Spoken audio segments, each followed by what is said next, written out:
जेनझीसाठी भाजप नवा उपक्रम राबवणारे मुख्यमंत्री फेलोशिपच्या धर्तीवर आता मुंबई पालिकेतही फेलोशिप सुरू करण्याचा निर्णय घेण्यात आला। भाजपनं ही माहिती दिली। महापौर ऋतू तावडेंनी या उपक्रमाबाबत माहिती दिलेली आहे। फेलोशिपच्या अंतर्गत आपण तरुण विद्यार्थ्यांना मुंबईच्या प्रशासकीय यंत्रणेमध्ये आणि धोरणात्मक प्रक्रियेमध्ये थेट काम करण्याची संधी आपण या ठिकाणी घेणार आहोत।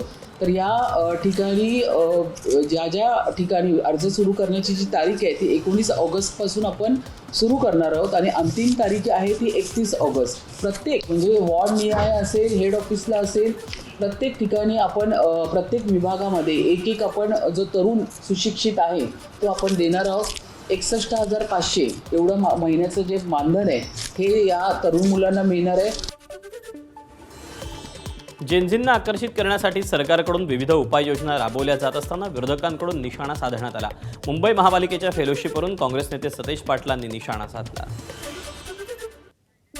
मुंबई महापालिकेने देखील जेनझींसाठी फेलोशिप सुरू केली आहे। आधी मुख्यमंत्र्यांनी फेलोशिप सुरू केली, आता यांनी सुरू केली।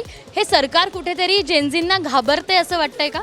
मी तेच म्हणतो, पॅनिक मोडमध्ये जाऊन काहीतरी करण्यापेक्षा मूळ विषय जो आहे तो मूळ विषय हाताळणं ही सरकारची जबाबदारी असं मला वाटतं।